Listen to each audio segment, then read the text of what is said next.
ये कहानी बिल्कुल सच्ची घटना है। सालों पहले एक जंगल में डिम्पी नाम की बूढ़ी बकरी रहती थी, जिसके 5 बच्चे थे।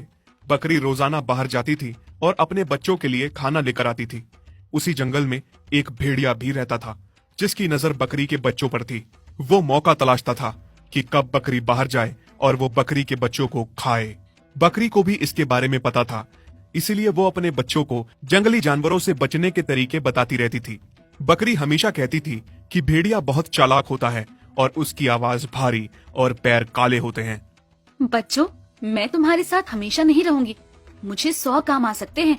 तुम्हारे लिए खाना लेने बाहर भी जाना पड़ सकता है। भेड़िए की सख्त नजर तुम पर है। भेड़िए बहुत चालाक होते हैं। वो समय आने पर अपनी आवाज बदल के भी छल कर सकते हैं, पर ध्यान रहे तुम्हें उनकी बातों में नहीं आना है। ठीक है माँ। फिर एक दिन बकरी को खाना लेने के लिए दूर जाना था।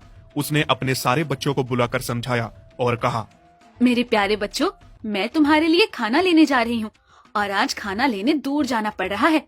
हो सकता है मुझे आने में देर हो जाए। जब तक मैं वापस नहीं आती तब तक घर का दरवाजा मत खोलना।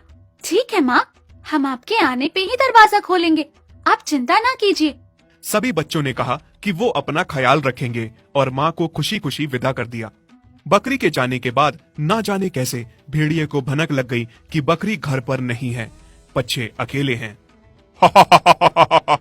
आज तो बहुत मजा आएगा। बकरी के छोटे छोटे बच्चे खाने को मिलेंगे। मुझे तो अभी से मुंह में पानी आ रहा है। इतनी देर में भेड़िया वहां आ पहुंचा और दरवाजा खटखटाने लगा। बकरी के बच्चों ने एक साथ पूछा कि कौन है। तब भेड़िए ने कहा, बच्चों, मैं तुम्हारी माँ हूँ। है माँ? माँ इतनी जल्दी कैसे आ सकती है? नहीं, तुम हमारी माँ नहीं हो। हमारी माँ की आवाज ऐसी नहीं है। हमारी माँ की आवाज तो बहुत सुरीली और प्यारी है और तुम्हारी आवाज बहुत भारी है, कौवे की तरह बदसूरत। हाँ, सारे मुझ पे और मेरी आवाज पे हंस रहे हैं। ये बच्चे इतनी जल्दी हाथ आने वाले नहीं हैं। बकरी ने इन्हें खूब समझाया बुझाया है। तब भेड़िया सोचने लगा कि बच्चे इतनी आसानी से हाथ नहीं आएंगे। उसे पता था कि शहद चखने से आवाज मीठी हो जाती है। उसने जल्दी से जंगल के आसपास मधुमक्खियों का छत्ता ढूंढा और शहद खाने लगा। तभी मधुमक्खियों का झुंड भेड़िए पे बरस पड़ा और डंक मारने लगा। चोर भेड़िया हमारा शहद चुरा रहा है, भाग जाओ यहाँ से। आज मुझे शिकार फंसाना है और उसके लिए मुझे अपनी आवाज मीठी करनी है। शहद तो खा के ही रहूंगा, चाहे जितना डंक मारे। भेड़िया ने मधुमक्खियों से खुद को जैसे तैसे संभाला और दोबारा बकरी के घर पहुंचा। भेड़िया ने फिर दरवाजा खटखटाया और कहा कि बच्चों, दरवाजा खोलो। बच्चों ने पूछा, कौन है?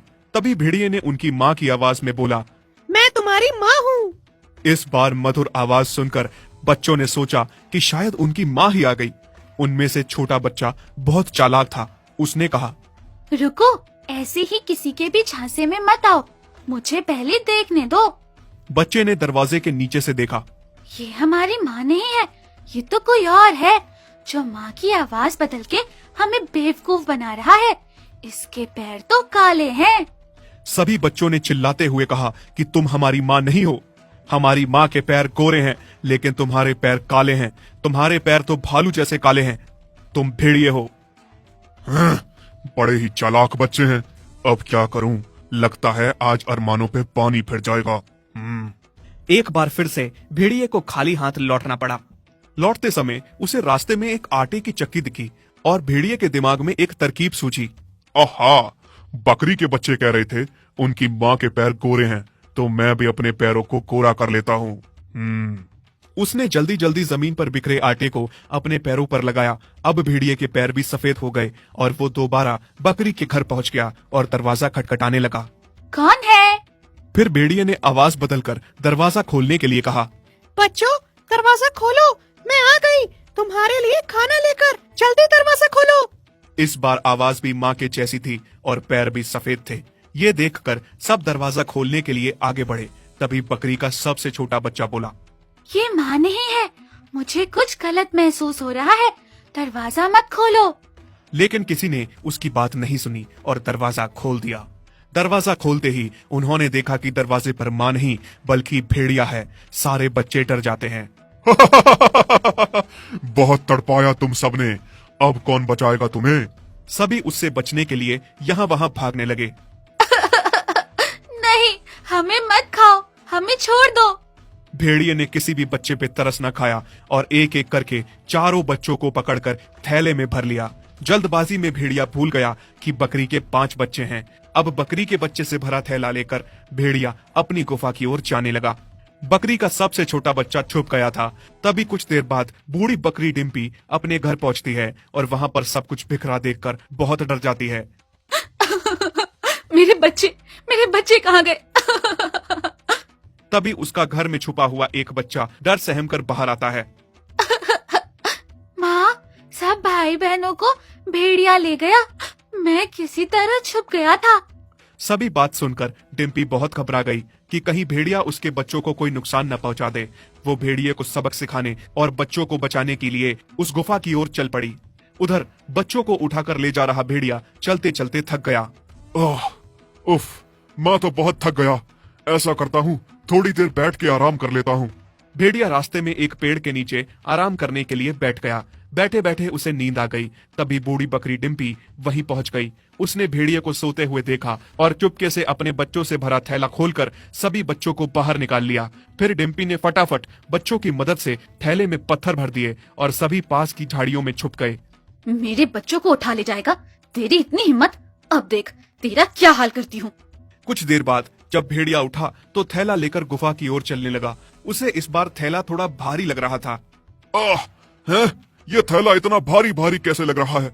हाँ, शायद मैं बहुत थक गया हूँ, इसीलिए मुझे भारी लग रहा है। लेकिन उसने इस बात पर ध्यान नहीं दिया कि थैले में क्या है। चलते चलते रास्ते में एक बड़ी नदी मिली जिसे पार करके उसे अपनी गुफा में पहुंचना था। जैसे ही वो नींद में पत्थर से भरा थैला लेकर गया, वो वहां नदी में डूबने लगा। बचाओ बचाओ, मैं पानी में डूब जाऊंगा, मुझे बचाओ।